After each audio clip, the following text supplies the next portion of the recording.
जय हिंद दोस्तों। तो चलिए आज फिर हम लोग बिहार पुलिस प्रैक्टिस सेट देखते हैं मैथमेटिक्स का। तो सबसे पहले आप सभी दर्शक को और जो भी मेरे यूट्यूब चैनल पे सब्सक्राइबर हैं सभी को स्वतंत्रता दिवस की हार्दिक शुभकामनाएं। और जो भी देशवासी हैं सभी को गाइडलाइन कोचिंग परिवार की ओर से सभी देशवासी को स्वतंत्रता दिवस की बहुत बहुत हार्दिक शुभकामनाएं। तो चलिए हम लोग आज इस मोटिवेशनल लाइन से प्रैक्टिस सेट को शुरू करते हैं। स्ट्रगल से कभी डरना नहीं चाहिए क्योंकि ये भी एक कहानी है जो सक्सेसफुल होने के बाद सबको बतानी है। स्ट्रगल मीन्स हो गया संघर्ष। संघर्ष से जीवन में कभी डरिए मत। संघर्ष तो ज़िंदगी संघर्ष ही है और जो संघर्ष नहीं करता है वो आगे कुछ नहीं कर पाता है। इसलिए ज़िंदगी में हर जगह हर कदम पे आपको संघर्ष करना है और संघर्ष करना है, और जब आप सफल हो जाएंगे तो उसका कहानी भी बनाना है और बताना है। तो चलिए इसी लाइन के साथ हम लोग आज के प्रैक्टिस सेट को देखते हैं।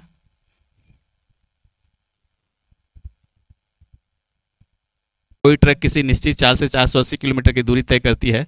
यदि चाल में 8 किलोमीटर प्रति घंटे की कमी होती है तो ट्रक को उसी दूरी को तय करने में 2 घंटा अधिक समय लगता है। इसकी मूल चाल का 50% किलोमीटर प्रति घंटा में ज्ञात करें। तो मूल चाल का ये 50 किलोमीटर प्रति घंटा यानी चाल हमको मालूम करना है। और यहाँ क्या दिया हुआ है, चाल में डिफरेंट दिया हुआ है कि चाल में अगर कमी करे तो 2 घंटा का अधिक समय लगता है, यानी कि समय का डिफरेंट है। अगर उसको मान के चलिए 10 घंटा लगता हो तो चाल में कमी कर देगा तो 12 घंटा का समय लग रहा है। इस तरह से वो क्वेश्चन आपका दिया हुआ है, दूरी दिया हुआ है और ये। तो चलिए अब हम लोग समय देख लेते हैं कि समय अगर मान लिया जाए समय क्या लगेगा, तो समय बराबर क्या होता है हमारे पास दूरी बटे चाल होता है।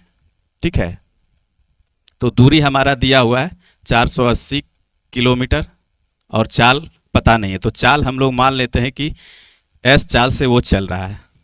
तो एस चाल से चलेगा तो ये समय निकल गया, उसका परफेक्ट समय निकल गया, जो ओरिजिनल समय है उसको ये लगेगा। ठीक है, तो चाल में जो है अगर 8 किलोमीटर की कमी कर देगा तो क्या हो जाएगा 480 बटे एस माइनस 8। ठीक है, तो ये समय इसका ये हो जाएगा। ठीक है, अब दोनों का समय का डिफरेंट आपके पास यहाँ पे दिया हुआ है क्या, 2 घंटा, यानी कि ये समय कुछ लगा, अगर चाल में कमी किया तो ये समय अधिक हो जाएगा, है ना। तो ये समय अधिक हो जाएगा, तो इसका मतलब है कि 480 बटे एस माइनस 8 और माइनस 480 बटे एस बराबर 2 घंटा, है ना। ये समय अधिक लगेगा उसको, चाल अगर कम करेगा तो ये समय अधिक हो जाएगा, है ना। और ये चाल अपने चाल से चलेगा तो वो क्या होगा, चाल कमी करने का मतलब है कि स्लो चल रहे हैं, तो स्लो चलने के बाद जो है हमको समय अधिक लगेगा, और जो है चाल अगर कम नहीं करेंगे तो हम अपने चाल से चलेंगे। तो ये दोनों का डिफरेंट 2 घंटा। अब इसको जो है अगर आप जो एलसीएम वगैरह लेंगे तो ये द्विघात समीकरण पे चला जाएगा। इस तरह से जो है ये चीज़ें आपको थोड़ा सा लेदी हो जाएगा। तो करेंगे क्या है, हम लोग यहाँ अब ऑप्शन चेकिंग करेंगे। ऑप्शन चेकिंग करना है हमको यहाँ पे। तो ऑप्शन में भी दिया हुआ है क्या, इसकी मूल चाल का 50%, यानी कि 50% का मतलब है 100% चाल नहीं है, ये 50% चाल का मतलब आधा चाल दिया हुआ है। तो हम लोग यहाँ पे देखते हैं, इसको जो है फुल चाल बना लेते हैं। तो 20 अगर 50% 20 है तो 100% ये क्या हो जाएगा 40 हो जाएगा। ठीक है, 24 उसी तरह से ये क्या हो जाएगा 48 हो जाएगा, ये 48 दूनी 96 हो जाएगा, ये 40 दूनी 80 हो जाएगा। यानी इसका सभी का मूल चाल जो निकल के आया 40, 48, 96, 80, है ना। अब 40 का आधा कर देंगे तो 20 हो जाएगा। ठीक है, 50% वो कर रहा है। अब चलिए इस 40 को यहाँ पे रख करके देख लीजिए, ये वेरीफाई कर देगा इक्वेशन को, तब हम लोग जो है वही ऑप्शन हो जाएगा। जो भी ऑप्शन, चारों ऑप्शन आप चेक कर लेंगे, आराम से हिसाब बन जाएगा, ज़्यादा इसमें झंझट नहीं होता। 40 में 8 जाएगा तो बचेगा क्या 32, है ना। 40 में 8 गया तो 32 हो गया, नीचे 32 हो जाएगा आपका, और ऊपर 480 और माइनस ये क्या हो गया 480 बटे 40। पहला ऑप्शन हम लोग चेक कर रहे हैं, ये ऑप्शन हम लोग चेक कर रहे हैं। ठीक है, तो यहाँ से काट दीजिए, 8 चौके 32 और 8 छक 48, 60 और 4 15 60, यानी 15 घंटा इसमें लगा। और ये काट देंगे तो क्या होगा 12 चौक 48, अर्थात 15 माइनस 12 बराबर क्या होगा 3 होगा। तो ये सेटिस्फाई नहीं कर रहा है, आना चाहिए हमको 2 घंटा का अंतर, लेकिन इसमें आ रहा है 3 घंटा का अंतर। ठीक है, चलिए पहला ऑप्शन तो नहीं होगा, ये ऑप्शन खत्म हो गया। दूसरा ऑप्शन देखते हैं, दूसरा ऑप्शन क्या होगा 48, तो 480 बटे 48 करेंगे पहले, 48 माइनस 8 यानी 40 करेंगे। ठीक है, यहाँ पे देखिए 48 माइनस 8 तो 40 होगा, और माइनस क्या करेंगे 480 बटे 48।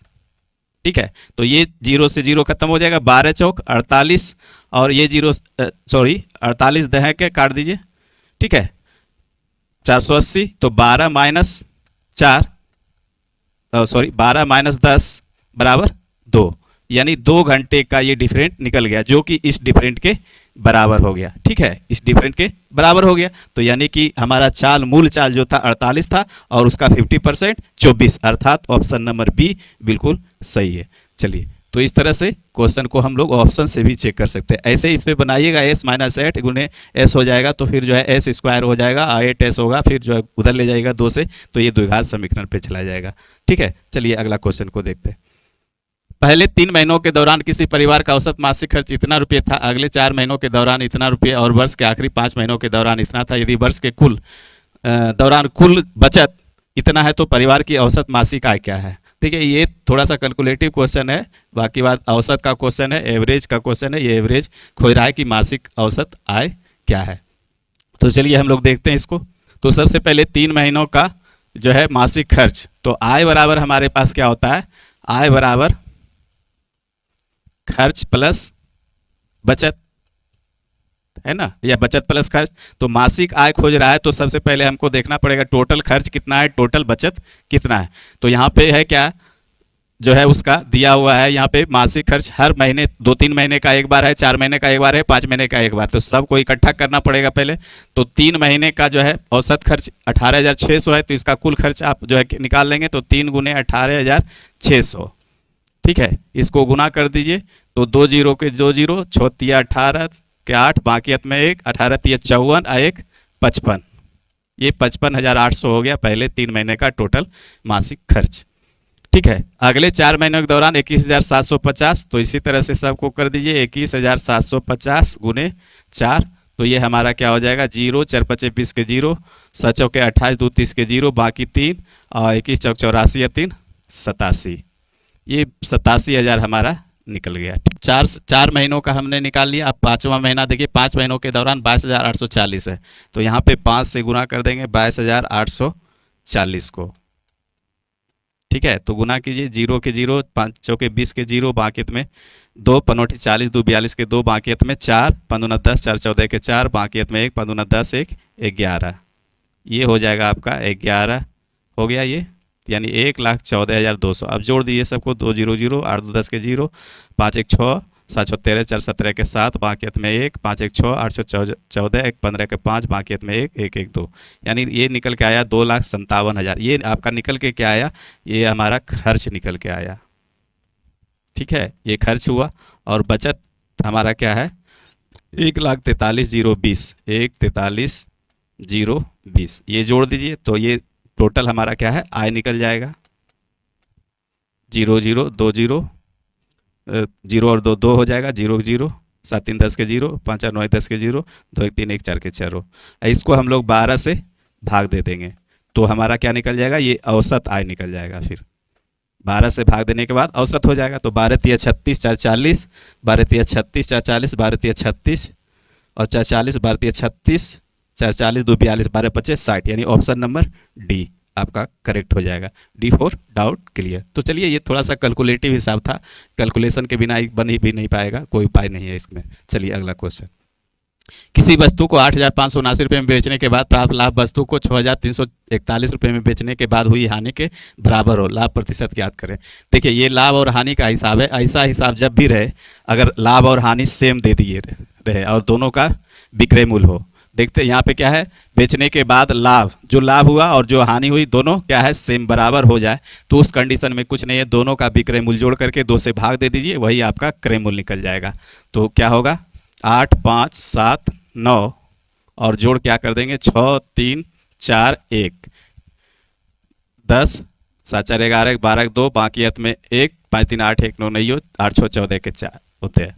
ये हो गया आपका क्रय मूल्य निकल जाएगा। इसको भाग 2 से दे देना है, तो क्रय मूल्य निकल जाएगा, तो 2 से भाग दीजिएगा, तो हमारा क्रय मूल्य निकल के आएगा 2 7 14 और 2 चौके 8, 2 6 12। ठीक है, 7,460 रुपये आपका ये क्या निकला, क्रय मूल्य निकल गया। ठीक है, अब जो है क्या कहता है, लाभ प्रतिशत बताना है, तो बेचा कितना पे, 8,579 पे, तो 8,579 माइनस 7,460, 460, ये हमारा लाभ निकल जाएगा। तो 9 के 9, 7 में से 6 गया 1, 5 में से 4 गया 1, 8 में से 7 गया 1, यानी इतना लाभ हुआ। तो लाभ प्रतिशत बराबर लाभ गुने 100 बटे क्रय मूल्य 7460। अब इसको काट दीजिए, यही हमारा लाभ प्रतिशत निकल जाएगा। 0 से 0 खत्म हो जाएगा। अब ये 2 से काट दीजिए, 2 तिया 6, 1 2 सत्ती 14, 2 तिया 6, 2 पचे 10, 3 तिया 9, 7 तिया किसके 3 तिया 9 2 11, यानी 3 से ये भी कट जाएगा, अर्थात 3 पचे 15% हमारा जो है लाभ प्रतिशत निकल जाएगा। ठीक है, ये हमारा लाभ प्रतिशत हमारा क्या आ गया 15%, यानी option number C for challenge for you. चलिए अगला क्वेश्चन को हम लोग देखते हैं। ये घनमूल निकालना है। ठीक है, तो ये कुछ नहीं है, ये क्या है पूर्णांक तोड़ करके और घनमूल निकाल दीजिए। 27 दूनी 54 10 64, 64 बटे 27 का घनमूल, घनमूल मतलब पावर 1/3। ठीक है, तो ये हो गया क्या 4 गुने 4 गुने 4, और ये क्या करेंगे 3 गुने 3 गुने 3 का घनमूल हो जाएगा, अर्थात 3 संख्या के बदले 1 तो लिखेंगे 4, और इस 3 संख्या के बदले 1 लिखेंगे 3, अर्थात 1/1/3। यही आपका उत्तर हो जाएगा, A for achieve your goal. चलिए अगला क्वेश्चन। दूध और पानी के 48 लीटर के मिश्रण में दूध एवं पानी का अनुपात 5:3 है। इस मिश्रण में कितना पानी मिलाएं कि अनुपात उलट जाए? यानी कि इसमें पानी मिलाने के बाद अभी क्या है, ये मिश्रण का हिसाब है। ठीक है, रेशियो एंड प्रोपोर्शन भी कर सकते हैं या मिश्रण भी कर सकते हैं, दोनों में वो उपयोग होता है। तो ये क्या है अनुपात अभी 5:3 है, यानी 5/3 कह सकते हैं, या फिर इसको इस तरह से लिखिए 5:3। ठीक है, 5:3 हो गया। ये क्या है दूध और पानी, मिल्क और वाटर का अनुपात ये है। अब देखिए यहाँ पे क्या है, तो 48 लीटर में ये है, तो हमारा मिल्क क्या हो जाएगा मिल्क बटे वाटर, 5 3 8 8 6 48 6 5 30, यानी 30 लीटर आपका मिल्क हो गया। और जो है हमारा क्या हो जाएगा आपका पानी हो जाएगा 18 लीटर। ठीक है ना, 6 हुआ तो 6 8 48 8 और 5 3 8 हुआ, 8 6 48 6 हुआ, तो 6 5 30 लीटर हो गया, 6 3 18 लीटर जो है आपका पानी हो गया। अब जो है इसमें क्या कहता है कि मिश्रण में कितना पानी मिलाया जाए, तो पानी हमारा ये है, तो मान लीजिए x लीटर पानी मिला दीजिए। तो x लीटर पानी मिलाने के बाद क्या हो जाएगा अनुपात, ये 5:3 था, अब लेकिन बनाना इसको क्या है 3:5, 3:5 बनाना है, अर्थात 3/5 करना है, तो बराबर 3/5 हो जाना है। अब कुछ नहीं है, गुना कर दीजिए या काट भी दीजिए, जैसे आप सिंप्लीफिकेशन करना चाहते हैं कर दीजिए। तो ये काट भी सकते हैं, तो 3 दह के 30 ऊपर ऊपर कट गया, यानी 50 बराबर 18 प्लस x, अर्थात x का मान आपके पास निकल के आया कितना 50 में 18 चला जाएगा 32, यानी 32 लीटर जो है आपको क्या है पानी मिलाना पड़ेगा, तब अनुपात ये पलट जाएगा, अर्थात option number A for achieve your goal. चलिए उम्मीद है कि समझ गए होंगे, आगे चलते हैं। किसी वस्तु का अंकित मूल्य 1280 रुपये, यदि कोई दुकानदार 30% छूट देने के बाद वस्तु को 12% लाभ पर बेचता है तो वस्तु का क्रय मूल्य ज्ञात करें। ठीक है, 1280 रुपये है और 30% छूट पे वो बेचता है, तो इसको आप जो है क्या करना है, सबसे पहले जो है सेलिंग प्राइस निकाल लीजिए। तो सेलिंग प्राइस क्या हो जाएगा, तो 1280 30% छूट पे दे रहा है, तो यानी कि 1280 का 70/100।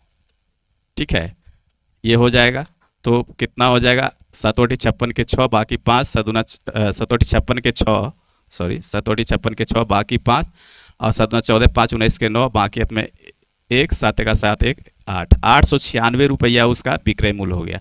क्या हो गया 896 रुपया में वो वस्तु खरीदा जा सकता है। लेकिन कहता है कि 30% छूट देने के बाद भी 12% का लाभ कमाता है, तो क्रय मूल्य ज्ञात करें। तो क्रय मूल्य मान लीजिए 100 है, तो उसका सेलिंग प्राइस क्या हो जाएगा, सेलिंग प्राइस जो है 12% लाभ लेना है, यानी 112 हो जाएगा। ठीक है, अब जो यहाँ पे बातें आपको समझ में आ रहा होगा, 896 रुपया वास्तविक में विक्रय मूल्य है उसका, और यहाँ जो है रेशियो या जो भी कहिए रेशियो में जो है उसका विक्रय मूल्य 112 है। तो रेशियो में 112 अनुपात 112 बराबर क्या है आपका 896 रुपया। ठीक है, यहाँ काट भी सकते हैं, कोई दिक्कत नहीं है, और नहीं भी काटिए। तो इसलिए हमको खोज रहा है क्या क्रय मूल्य, तो क्रय मूल्य मतलब 100% बराबर क्या हो जाएगा, तो 896 गुने 100 बटे 112। अब इसको काट दीजिए क्या से तो 2 पचे 10 और 2 छक 12, 2 50 100, फिर 2 से काट दिए, 2 28 56 और 2 25 50। अब काटिए, 28 तिया 84 है ना, 28 तिया 84, 84 6 90, 84 6 90 हो जाएगा, तो यानी 84 और 5 89, 28 दूनी 56, 28 तिया 84, 28 दूनी 56, 32 हो गया। 32 को 25 से गुना कर दीजिए, 25 दूना 50 के 0, बाकी अंत में 5, 25 तिया 75, 5 80, अर्थात 800 रुपये जो है उसका विक्रय मूल्य निकल के आया। Option number B for best of luck. चीज़ें आप समझ गए होंगे, इसमें कुछ है नहीं। 1280 का 70% यानी 30% छूट पे दिया, तो विक्रय मूल्य हम मालूम कर लिए। विक्रय मूल्य हमारा 896 रुपये निकल गया। चूंकि क्रय मूल्य अगर 100 होगा तो सेलिंग प्राइस 12% लाभ पे बेचना चाह रहा है, तो 112 रेशियो में, लेकिन वास्तविक में 896 रुपया उसका विक्रय मूल्य है, तो इसलिए 100% यानी क्रय मूल्य खोज रहा है, तो 100% बराबर 896 बटे 112 गुने 100, ये गुना भाग कर दीजिए, वही आपका उत्तर हो जाएगा। चलिए आगे क्वेश्चन। 90 मीटर लंबी एक रेलगाड़ी 72 किलोमीटर प्रति घंटे की रफ्तार से जारी रास्ते में एक पुल को पार करने में यदि यह 10 सेकंड का समय लेती है तो पुल की लंबाई क्या है। देखिए, इसको हम 2 तरीके से बना सकते हैं। सबसे पहली बात है कि जो है आपको इसका जो बेसिक फॉर्मूला होता है उस पर जो है गौर कीजिए। क्या है, पार करने में लगा समय बराबर क्या होता है, अगर पुल और रेल रहता है, पुल को पार करना होता है या कोई भी पुलिया को पार करना होता है या प्लेटफॉर्म का पार करना होता है, कोई भी रेलगाड़ी है, जैसे देखिए ये रेलगाड़ी है, ठीक है, ये रेलगाड़ी है और ये पुल को पार करेगा तो पुल की भी अपनी लंबाई होता है, ठीक है, और कोई खंभा या कोई व्यक्ति को पार करता है तो इसका अपना कोई जो है लेंथ नहीं होता है, तो उस कंडीशन में इसका लेंथ नहीं जुड़ता है। लेकिन पुल को पार करने का मतलब है कि इस छोर से इस छोर तक, यहाँ तक जो है रेलगाड़ी की स्थिति ऐसे बनेगा, जैसे मान लीजिए एक पुल है, ठीक है, ये पुल है और ये रेलगाड़ी आ रही है, तो रेलगाड़ी का पिछला हिस्सा पार करेगा और इंजन यहाँ पे रहेगा, ठीक है, तो इस स्थिति में ये पार माना जाएगा, ठीक है, इस स्थिति में ये पार माना जाएगा। चलिए, तो ये पुल को पार होना माना जाएगा जबकि इसका आगे का हिस्सा पिछला हिस्सा निकल जाएगा, तो ये दूरी और ये दूरी, दोनों दूरी जुट जाता है इसमें जब कोई भी पुलिया को या प्लेटफॉर्म को पार करता है रेल। तो चलिए आगे समझते हैं। समय बराबर दूरी बटे चाल होता है ना, तो यहाँ पे पूछ रहा है कि पुल की लंबाई क्या है, तो दूरी मीन्स यहाँ पे क्या होगा, रेल की लंबाई है ना, रेल की लंबाई प्लस पुल की लंबाई, यही आपका दूरी हो जाएगा। इसी दूरी को पार करना है, अब बटे चाल। तो यहाँ पे पूछ रहा है वही पुल की लंबाई क्या होगा 10 सेकंड में अगर पार कर जाती है तो निकाल दीजिए, ये सीधा सा फॉर्मूला पे भी ये निकाल सकते। 10 सेकंड में पार किया, ये सेकंड है, ध्यान दीजिएगा। दूरी रेल की लंबाई, तो रेल की लंबाई आपका दिया हुआ है 90 मीटर, ठीक है, अब प्लस पुल की लंबाई हमको पता नहीं है, x मीटर मान लिए, और जो है क्या चाल दिया हुआ है 72 किलोमीटर प्रति घंटा, 72 किलोमीटर प्रति घंटा। ध्यान दीजिएगा, ये सेकंड है, ये मीटर है, ये किलोमीटर प्रति घंटा है, तो इसको जो है मीटर पर सेकंड में आपको बदलना होगा। तो हम अब बता चुके हैं कि अगर बड़ा पैमाना से छोटा में जाएंगे तो जो है हम छोटा अंक को लिखेंगे, तो 5/18 है तो 5/18, 5 छोटा है, 5 को नीचे रखेंगे और बटे 18 होगा, ये बटे फिर ऊपर में चला जाएगा गुना 18 से, तो ये हमारा जो है निकल के आ गया। अब इसको कैलकुलेट कर दीजिए तो वही आपका हो जाएगा रिजल्ट, 18 चौक 72, 4 पचे 20, दहे के 200, अर्थात 200 बराबर 90 प्लस x, ठीक है। तो यहाँ पे x का मान निकाल दीजिए, तो इसलिए x का वैल्यू क्या निकल के आएगा, 200 में 90 घटा दीजिए 110, अर्थात जो है पुल की लंबाई हमारा 110 मीटर था, ठीक है। तो ऑप्शन आपका आ जाएगा सी फॉर चैलेंज फॉर यू। चलिए अगला हिसाब को देखते हैं। देखिए यहाँ पे ये करनी का हिसाब है, ठीक है, करनी का है 3/8 पर पावर -2 गुने 4/5 पर पावर -3, यानी क्या है 3/8 पर पावर -2 गुने 4/5 पर पावर -3 को सरल कर रहे हैं।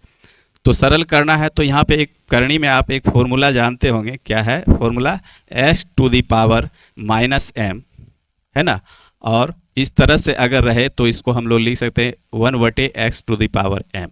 अगर पावर घात अगर माइनस में रहे और उसको बटे में लिख दिया जाए तो पावर जो है, पावर का साइन क्या होता है, प्लस हो जाता है। इसको दोनों तरीका से हम लोग लिख सकते हैं, अगर x पर पावर m है प्लस में, अगर बटे में कर दें तो x पर पावर हम लोग -m कर सकते हैं, ठीक है। तो उसी तरह से यहाँ पे जो है क्या पावर हमारा -m लिखा हुआ है, तो इसको बटे में अगर कर देंगे तो बटे में करने के बाद क्या हो जाएगा 1/3/8 पर पावर 2 हो जाएगा। ठीक है, और ये गुना फिर जो भी है 4/5, तो उसी तरह से इसको भी कर देंगे। तो चलिए अब यहाँ पे हम दिखाना ये चाह रहे हैं कि इसको इतना करने की आवश्यकता नहीं है। 3/8 इसका मतलब क्या हुआ जो है यहाँ पे, इसका मतलब हुआ 3 तिया 9/64 और फिर बटे है, तो ये क्या हो जाएगा उलट जाएगा फिर, है ना, 64/9 हो जाएगा। ठीक है, तो इसको ऐसा जब क्वेश्चन रहे माइनस में पावर रहे और बटे में वो फ्रैक्शन रहे, तो इसको सीधी सी बात है, यहाँ पे करना कुछ नहीं है आपको, सीधा सीधा जो है इसको उलट के लिख देना है और पावर को जो है प्लस में लिख देना है। 8/3 कर देना है यहाँ पे, और घात जो है पावर जो है प्लस में लिख दीजिए 2, और गुने फिर है 4/5 यानी 5/4 कर दीजिए और घात को प्लस में लिख दीजिए। तो ये अब जो हो जाएगा 8×8 64 बटे 9 गुने 5×5 = 25 से 125/4 चौक 16 चौका 64, अर्थात 64 से 64 खत्म हो जाएगा, बचेगा आपके पास क्या 125/9, अर्थात option number D for doubt clear. देखिए यहाँ से हम एक ठो को तोड़ के बताए तो ये क्या हुआ 64/9 हो गया, यानी 8 ऊपर चला गया और 3 नीचे लाए, तो उसी तरह से इसको डायरेक्ट हम लोग लिख दिए यहाँ पे, तो ये डी फॉर डाउट क्लियर। चलिए आगे हम लोग चलते हैं। ये देखिए ये भी करनी का ही हिसाब है, यहाँ पे आधार क्या है बराबर है, समान है, तो आधार समान होता है तो एक फॉर्मूला होता है x⁴m गुने x⁴n। अगर आधार समान रहे तो पावर आपस में गुना में जुट जाता है, x⁴m + n, इसका मान क्या होगा x⁴m + n। तो यहाँ पे भी वही चीज़ लगाएंगे हम लोग, क्या लगाएंगे, तो 5 पर पावर 4 है और गुने में 5 पर पावर 8 है, तो पावर हमारा जुट जाएगा 5 पर पावर 4 + 8 अर्थात 5 पर power 12। Option number C for challenge for you. ध्यान रखिएगा ये सब छोटी छोटी चीज़ें हैं लेकिन बहुत काम की चीज़ होता है। इसका आंसर बहुत लोग 8 चौके 32 5 पर पावर 32 मार देंगे, ठीक है, जो कि सरासर गलत होगा। अब चलिए 1200 रुपये का 7.5% वार्षिक ब्याज की दर से 4 वर्षों का ब्याज, यहाँ पे ये थोड़ा सा मिस्टेक है, मिसप्रिंटिंग है, यहाँ पे होगा क्या,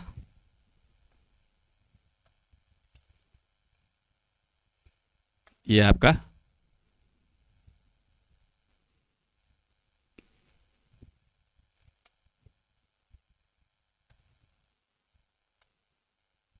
4 वर्षों का ब्याज, 4 यहाँ पे आएगा, ठीक है, 4 वर्षों का ब्याज क्या होगा, चलिए इसको भी निकाल लीजिए। तो यहाँ पे देखिए हम लोग सबसे पहले एसआई कैलकुलेट कर देते हैं इसका, ठीक है, टोटल एसआई मतलब टोटल साधारण ब्याज क्या होगा।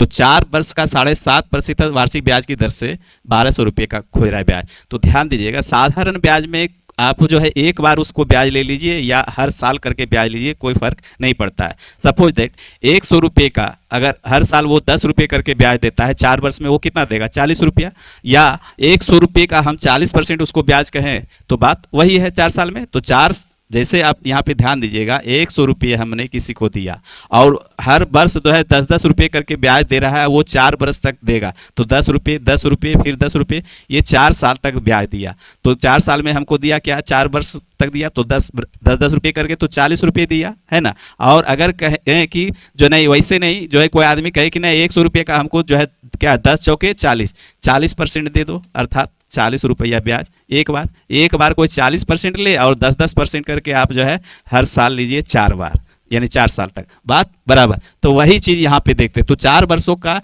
और 7.5% वार्षिक है, वार्षिक का मतलब हर वर्ष 7.5 रुपये करके वो 100 रुपये में देगा। तो हम लोग यहाँ पे क्या करते हैं, इसको एक फ्लैट ब्याज निकाल लेते हैं, दोनों को गुना करके एक बार में वो कितना ब्याज देगा। तो 4 गुने 7.5% यानी 7 चौके 28 2 30, यानी कि इसको गुना कीजिएगा तो आपका 30% ब्याज आ जाएगा, ठीक है। 30% एक बार ब्याज दे या 7.5% करके 4 साल तक आपको 4 वर्ष तक दे, बात बराबर है। तो 1200 का 30% निकाल दीजिए, यही हमारा उसका ब्याज निकल के आ जाएगा 4 वर्ष में।